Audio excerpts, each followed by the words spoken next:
So recently, Bill Burr went on NPR and he had a whole bunch of crazy stuff to say. Let's dive in.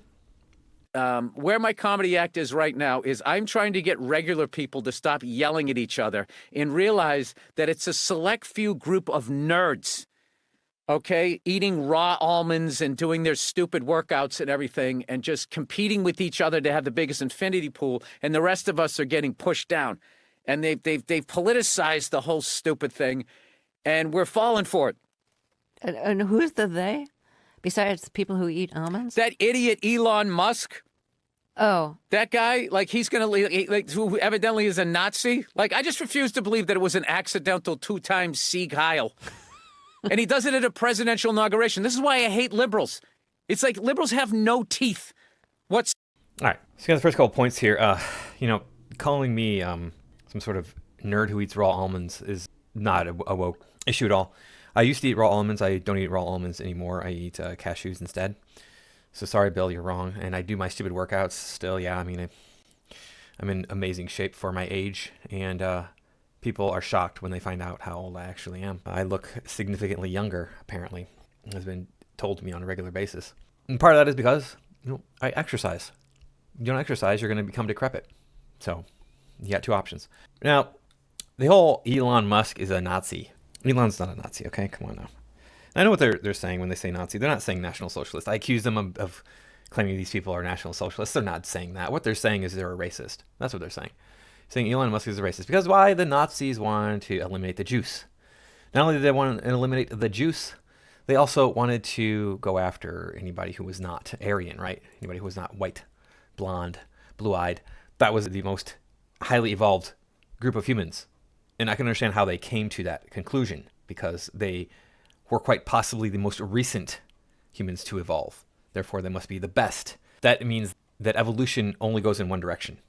And evolution does not only go in one direction. Evolution is not an inevitable march to the most intelligent, most capable of inventing and creating creature. It is a march to whoever can survive this environment the best. And that might require intelligence, but sometimes it does not. Now, I don't know where this EDS is coming from, but he was saying this stuff on the Breakfast Club too. Let's take a look here. So there was that period, and then like a few years later, this guy Sieg Heil twice. Two of them. Once in the front, if you missed it in the back, and it's just like he still has a job. That guy still has a job. I don't understand those guys, and this isn't politically. It's just like I don't understand why they're so upset with this country. It's like you're billionaires. I think it's working for you. Like, why are you going and telling everybody, justify what you do? It's like fucking justify what you do. Mm-hmm. That piece of shit car that you're making that the government financed. No, but you know what you just said? You said that Elon still has a job. He's the richest man in the world. There's nothing they can do to him, and that's all he proved. There's nothing anybody can do to him by throwing up when he did that.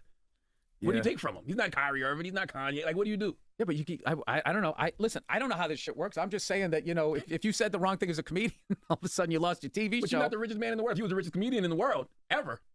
What I don't get is the amount of veterans that people in the armed services that died trying to stop Hitler. And then this guy comes in, and does that while being an immigrant too, which is kind of the whole thing. Just none of it like tracks how you can be to support the troops. America, love it or leave it. And then this guy comes in and gives a shout out to Hitler. Yeah, but he doesn't give a shout out to Hitler. That's the thing. I'm not a fan of Elon Musk. I'm sorry, Elon. I know that you do comment on my ex posts and things like that, my ex comments, Twitter posts. And I appreciate that. And I appreciate what you did with Twitter. And I appreciate a lot of the things that I see happening with Doge. Although I think you're moving too quickly, because laying off thousands of people is going to have a negative impact on the economy. So we need to slow that down so that those people can go out and find new jobs before their cohorts in other departments are getting laid off. But I'm not a fan of Tesla. The car, it doesn't interest me. I am for environmentalism. So you might think, well, you're being a hypocrite, anti-war. Well, look, I think that if you have to subsidize an electric car, you're doing it wrong. I think that if you're overcharging for an electric car, you're doing it wrong. Elon Musk is obviously making money off of these cars. He should be magnanimous enough that he's like, oh, I want to help the environment. If you're supporting him as being like, oh yeah, he's going to change the world by implementing these different forms of transportation, all of which are a scam except for the car, then he should not be making much of a profit off of these things.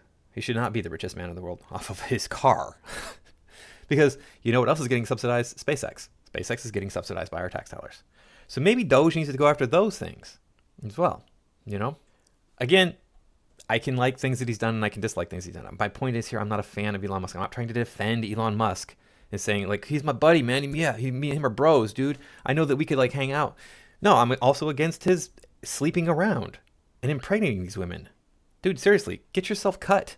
And on top of that, just stop sleeping around, period. But, of course, you're the richest man in the world. You got poon thrown at you like it's rain falling out of the sky. Yeah, so my point is I'm not a fan of Elon Musk. I'm not trying to defend him, but he's not a Nazi, okay? Is he a racist? Probably. I don't know. I don't talk to the guy. He probably is. Most people are, it seems like. If you define racism as preferring one group over another based on the color of their skin, that's just human nature. You're gonna like your own kind, the people you're familiar with. You're gonna like the people who you've been around. This is how it is. Like, I prefer to be around Americans rather than Europeans, even though most Americans are white, most Europeans are white. I'd rather be around Americans because I'm just used to them. It has nothing to do with race. It just has to do with familiarity. And one thing we can look to as humans to say, hey, that's really familiar, is skin color. So yeah, I'm familiar with that skin color. I grew up around it. I've been around it my whole life, whatever. But is Elon trying to genocide people? I don't think he is. I don't think that's the goal of the Trump administration. I don't think they're trying to genocide anyone. I think they're equal opportunity, whatever it is they're doing, for everybody in the country. It doesn't matter what color you are. He said some other crazy stuff on the Breakfast Club that we're going to take a look at before we get back to the NPR interview. My world, the white world, they try to throw they throw the word woke on you, which I always just say you can't use that word. That word has nothing to do with us. You can't be woke as a white person. Yeah. Can't be woke as a white person. Well, I'm the anti-woke warrior, so I should know what woke's all about, right? All right. Woke started, it was intended to say, hey, look, you're awake to social injustice. What is social injustice? Social injustice is not giving women, minorities, the alphabet people, racial minorities, I should say, to be specific, women, racial minorities, and the alphabet people, the same level of respect in society that we give to white men. That's it. That's what it was. Be awoke to social injustice. What's happening is women are not getting the same opportunities. They're not being treated fairly. They're not getting the same rights. Non-whites are not getting the same rights as whites. And the alphabet people, they don't have the same rights as the straight people do. However, it morphed into, this is no secret, it morphed into anti-white, anti-male, anti-straight, which is the three things that I am. So of course I'm going to speak out against it. And how do I know that it morphed into those? Do I have any evidence? Where's all this evidence? You claim that, yes. And I know that all the haters out there that watch my channel are going to be screeching right now, going down in the comments and talking about how I'm such a liar and a cheat and all these different things and it make no sense. Even though I'm explaining to you everything right now, because I explain everything in my videos, but they say that I don't. I don't know why. Ibram X. Kendi is just one example that we can look at. What did he say? He said that the cure for past discrimination is present discrimination. The cure for present discrimination is future discrimination. And he was not talking about discriminating against racial minorities in this country. He was talking about discriminating against white people, especially white men. So there you go. That's all the evidence that I need. But there's plenty more out there that you can find. I've seen it all. I've made videos on this stuff. Go watch my videos. Back to the video here. You're just not. And that's one of the embarrassing things about my people is not only do we steal your slang, we don't have the decency to find out the definition before we start using it. And then it like changes. Like I heard somebody the other day was talking about like how when they get drunk, their accent comes out. And they were like, yeah, it's like code switching. Yeah, it's like code switchers, dumbass. He didn't say it is code switchers. He says it's like code switchers. The fact of the matter there here is he's saying, oh, we steal your slang. Okay, you're the one who's causing the problem, Bill. You're the one who's... Their slang? Oh, they own it. We're not allowed to use their words. We're not allowed to use their language. What the hell are they doing in this country if they don't want to speak the same language as me? It's ridiculous. Bill Burr is not that funny, okay? You might think he's hilarious. Comedy is more of an art form than anything else, like everything else that human beings do. Agree to disagree. That's what I love about science. There's no one right answer. But he's funny. I came across him back in like 2011, 2012, something like that. Somebody told me to watch him. He's really funny. I watched him. I laughed. I wasn't like rolling on the floor. But, you know, people say that Dave Chappelle's the GOAT. I don't laugh at all at Dave Chappelle. I find his jokes very predictable. I know exactly what he's going to say and how he's going to say. We have apparently Chappelle and I have the same sense of humor because I can anticipate everything he's saying. But Bill Burr is similar. As like I anticipate a lot of things he's saying, and I don't want to like dog on Bill Burr. I don't think that he is malicious in this. Let me put it that way. I don't think that he's being malicious here. I think that he's being sincere in his concerns for the country. There's one way in which I will say that I don't think that he's being sincere, and that is that he is a millionaire, and he's like saying, go after the billionaires. Well, it used to be millionaires and billionaires. Now that all these people are speaking out as millionaires, they're saying, go after the billionaires. And what's going to happen if you become a billionaire then, Bill? Which I don't think he's going to, but it's not outside the realm of possibility. There's plenty of people out there who become billionaires. But you know what he's really doing is he's covering his ass. He's saying, hey, look, even though I'm a millionaire, guys, I was speaking out against this. If I was saying get the billionaires, look at that. I'm on your side. But anyway, let's get back to the NPR interview, because there's a lot more that he says in there that needs to be talked about.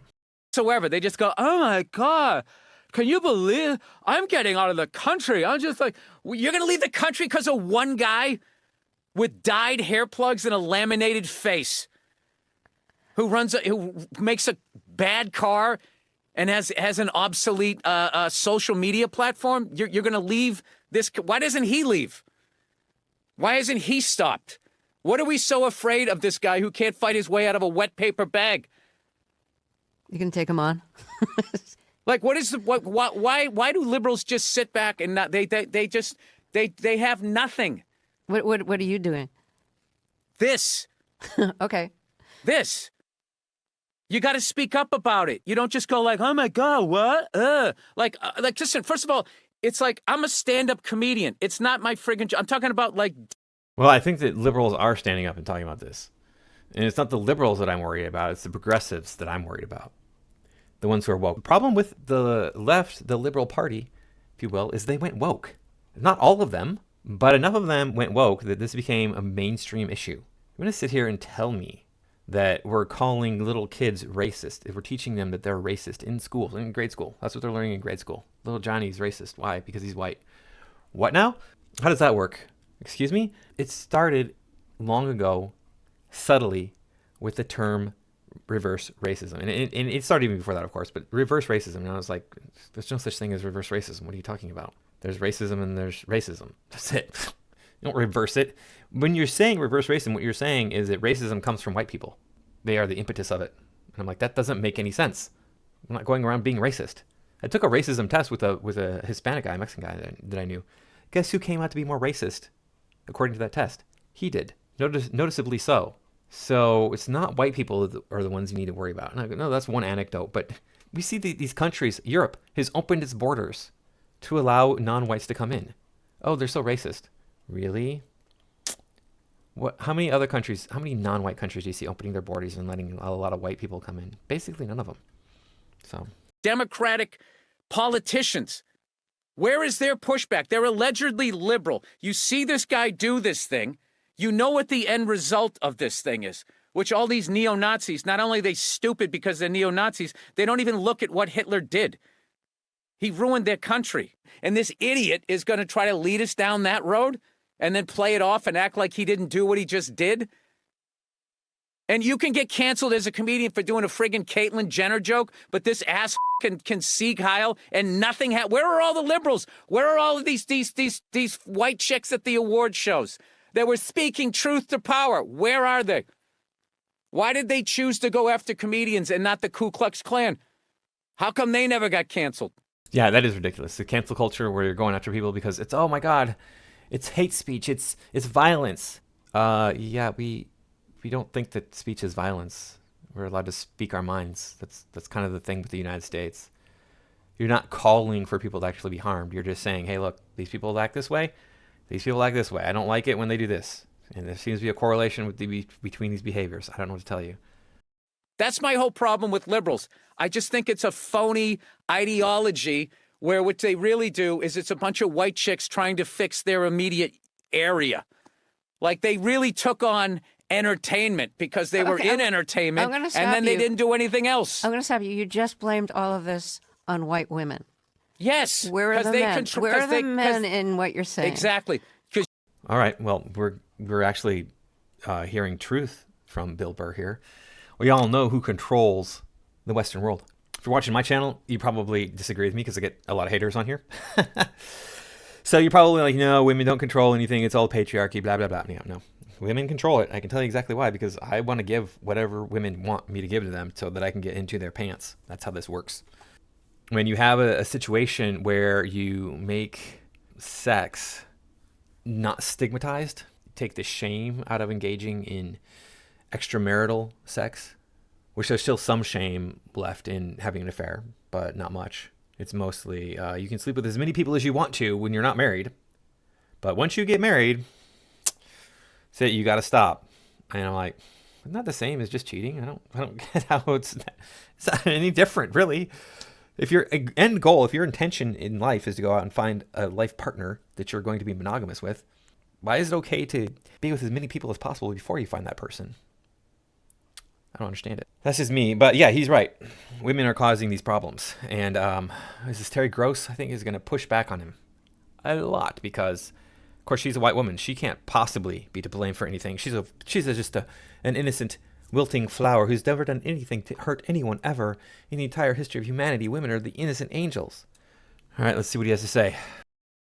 You guys went in and you totally took control of the narrative. That whole Me Too thing was supposed to be about people with no power speaking to people with power and giving more people opportunities, which meant people of color. And then all of a sudden, white women jumped in and became like the biggest victims in the country. They were the ones that were being listened to.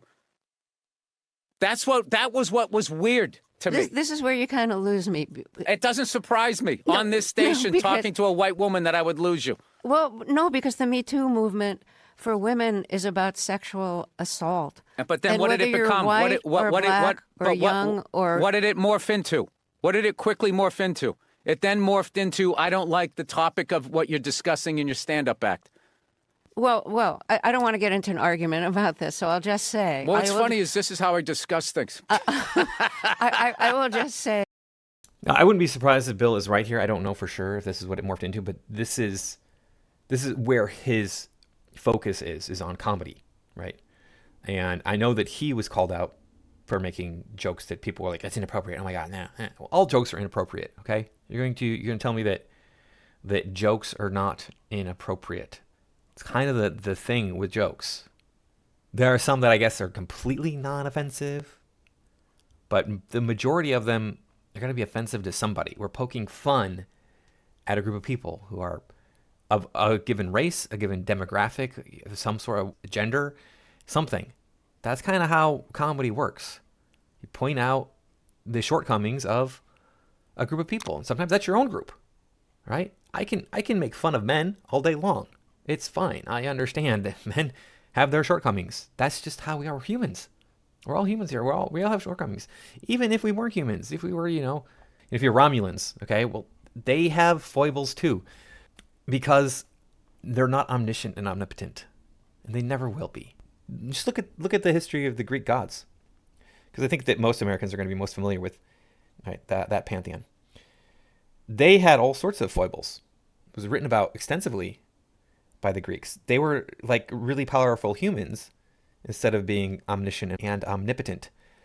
I guess the Greeks just didn't have an understanding of a creature being all powerful and all knowing. So the Greeks could know a lot more than the humans. They could do a lot more than the humans, but they were still driven by the same sort of desires as the humans. Interesting. But back to this interview. That what was the thing that you just said? I just lost it for a second trying to. I'm saying what it became. It started off like, all right, this Harvey Weinstein guy is raping people. We got to get people like this out of the business. There was nobody who was against that unless you were an actual. People were protecting him. People were protecting the musicians. I'm not arguing that aspect of it. I'm not arguing that aspect of it. Anyhow, let's move on. Wait, no. Let's talk about that. We're not going to move on. Me Too started with that, and then it started this cancel culture thing with initially they were getting these people that were sexually assaulting women, and because of their position of power, were not being held accountable. They finally got held accountable. Everyone who was a decent human being was on board with that. And then suddenly, within a year, it became, if you were at a comedy club and somebody filmed you and took one little piece of excerpt from your act, all of a sudden you were thrown in with Harvey Weinstein and you were kicked, you were like put on the bench basically, and you were not allowed to work in the friggin' business. Am I nuts? Did that not happen? No, I mean, I think cancel culture probably went too far. I think it's an issue by issue All right, so thing. we agree. Okay, and fine, there's a real kind of herd mentality around some of it. I think that's really up for a nuanced discussion about what deserves cancellation and what's just like Nuance. No, there's no nuanced discussion there. Don't cancel things. It's that simple. Let people express themselves in such a way that the rest of the world understands who they are. That way you know who to stay away from. I'm not sure which way to take this. And so what I'd like to do is That's amazing. I can't tell you how happy that makes me Good, feel okay. to know that that's how you felt. good. So let's play it and then we can talk about it if that's okay with you. Okay. let's do Okay, it. great. So this is a part you've just talked about men and all of like a lot of men's flaws. Then you say, you're going to talk about women. Every time I think feminism has kind of like died off, like a band you can't stand, and they haven't put out an album in a few years. You're like, oh, good. Did they quit? Did they break up? And all of a sudden they come out with some more. You're like, what is it now? I'm just with you. Feminism doesn't bother me. I'm not afraid of it or anything like that. For the simple fact that I know it's gonna fail. And I take comfort in that. I do. I'm not rooting for it because I know it doesn't like me. Yeah. Do you know why? I think it's not going to survive? Why it's not going to be successful anyways? Because they still need men's help to make it happen. I don't understand it. I don't understand why women just can't work with each other, but they keep coming to us like, more men need to care about this issue. Where are the men to stand up and say something? Like, why do I have to say something? This is your problem. Okay. So All right. So quick comment on that is Bill doesn't know what feminism actually is. He thinks it's kind of our modern notion of what it is, which is, the whole, we need total equality. We need to have women in power and everything. And that's not what it is. It started a long time ago. The very latest it started was in 1920 when women got the vote. So that's over 100 years it's been going. It's not going to stop. that's my guest, Bill Burr. Here's what I want to talk with you about. I want to talk to you about perspective, because when I listen to that, I think that is really funny if you're coming from the perspective of course men have to be involved, because the whole point of feminism is becoming equal and getting men who perceive women as less than or as incompetent or stupid or, any of the I'm sorry. How many plane crashes have we had lately with women involved in some significant way in the process of either building the planes, maintaining the planes, flying the planes, etc.? Just saying. Just pointing that out there, Terry Gross, since you don't know what you're talking about, clearly. patronizing things or insulting things, misogynist things that men may think. Men have to change in order for feminism to succeed, in order for women to get the equality. How come men didn't have to change for them to succeed? They didn't need Because women. We didn't women need were women to already cheat. subservient. Yeah, but men- why? Of course they were. Yeah, women were already subservient. Now, there's a reason why things were organized the way they were in the past, where men were the ones who were out doing most of the action-oriented things, leading countries, leading wars, building industry. Because there was no such thing as birth control. Stupid. So, what you did, because everybody wants to have sex, even those people who claim they don't, they do. At least sometimes. You would get married and then have sex and then you would have babies. Okay? And you might be thinking, well, what about condoms? Those have been around for a long time. No, they actually have not. According to my research, they've only been around for like 200 years. They have not been around long at all. So I don't know if that's accurate, but yeah, my research shows they have not been around for very long. So you have thousands of years of human beings building civilization and having to do something to keep from getting pregnant. Or, okay, we all want to do this thing. Why don't we make it so that there's a structure that the children are raised in that keeps civilization from collapsing? Because we're all better off with this thing. It was easy to figure that out, right? If you have a civilization with walls and structures and such, and you have 100 people living there, and then some nomadic tribe runs up and attacks you, well, you got walls. They might kill one of your men, but you kill 10 of them. 10 is a significant amount out of 100, right? When it comes to humans. So it's really obvious to say, oh, look, there's strength in numbers, there's strength in structures. Let's go ahead and keep this thing going. And it just snowballs from there. Not difficult at all to figure that out. Terry Gross, of course, cannot understand this because she's all about, oh, there's the patriarchy, oppression, blah, blah, blah. No understanding of history of the human condition at all. How are you going to produce children if the women are going to war? Are they going to be pregnant going into battle? That would make a lot of sense, right? One of the games that I rather like is called Talislanta. I mention it quite a bit on this channel. Play Talislanta. I'm telling you, it's free. It's great. They have a group of people in that game called the Danuvians, and they are a matriarchal society. The women are bigger and stronger than the men. The women are all soldiers, and they go off to war. They fight. I'm like, that doesn't make any sense. You need to have women to make babies. You can have one man impregnate 10 women easily. Can't do it the other way around. Anyway, back to the video. Already controlled everything. It's historically been that way. But why is that? Let me finish my point. Okay. So I think it's really funny if your perspective is like, this is funny because obviously men have to change in order for feminism to succeed. But it's not so funny to me if your perspective is, what do they want from us men? Why don't they just leave? This is their issue. Why don't they just leave us alone? And that to me isn't funny because that would mean like you don't get it. You don't get that men who still think that women are lesser than or secondary or, not smart enough, not capable enough, not deserving of equality. If you're coming from that perspective, it's not funny because it means you're clueless. No, it is actually funny because the women are the ones who are clueless. We saw that it was a big deal. People were talking about it a lot. That company where the woman was like, I'm going to start a company on my own. And I'm only going to hire women because women are the best. And then she learned quickly that women are not the best when it comes to doing a good job. These women were catty and they were overly dramatic and emotional, and there was always some sort of problem caused by them just being women, just doing what women do. And there were no men there for them to go, okay, I need to behave in a way that a lady would behave because I want to get with, maybe this man here. This is just human nature. Women left to their own devices are going to be women. And that's not so much about being productive in a work environment as it is about socializing and feeling good and having fun and doing all those things, which are great things to do.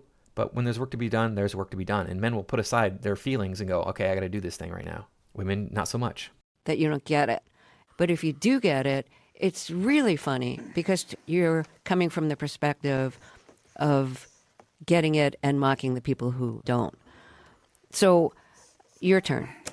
All right. Okay. I just thought it was hilarious that when that Me Too thing came out, right? All of these guys all of a sudden were walking around and they had on these male feminist buttons. And it was hysterical to me that women didn't call out the BS of that because it's like, where was that button before this happened? You had your whole life to wear that button and you didn't wear it until guys were getting thrown off the bridge of their career. Then all of a sudden, I'm a male feminist, females first, and you fell for it. I mean, that's a red flag. Let's just take it out of men and women. No one's going to care about what you want more than you. So you got to empower yourself to do this. It's like, where is your responsibility in supporting other women? Or like I'll hear like in Hollywood, we need more movies with women in them. It's like, well, go write one. That's what they're doing. Go write one. They weren't given the chance to do it before. That's not true. Okay, let me explain another thing to you about humans. Human beings prefer stories that are male-focused. They do. You can have stories that are female-focused, and we have those. We've had those throughout history. But typically, we prefer stories that are male-focused. And you might be thinking, you're just talking out your ass because that's just the way that the patriarchy has made it. It's not true. I'm like, no, this is just biology again. Men are the ones who go out and do things. Men are the action-oriented gender. Women are the ones who gather and protect the children, care for the children. Men are the ones who fight the beast, who kill the beast, who bring the beast home, who defend against the beast. That's a much more exciting story than a person taking care of a child, feeding a child little berries and roots that they dug out of the... That's a boring... I'm going to make a movie about digging roots out of the ground to eat. Oh, dude, that sounds exciting, man. I'm going to make a story about a guy killing an animal to eat. Way more interesting. Way more interesting. That's just the nature of the beast that we're dealing with here. And you might be going, well, how is it that came to be? Or this is just ingrained in evolution for our species. If you look at apes, human beings did not come from any apes that exist today, by the way. The ape that led to human beings is long since extinct. But just look at chimpanzees, gorillas, orangutans. The men are the ones who are going to be more action-oriented, more violent. So that's a more interesting story. The doors were closed. It's just not true. It's pretty true. It's not true. It's not true.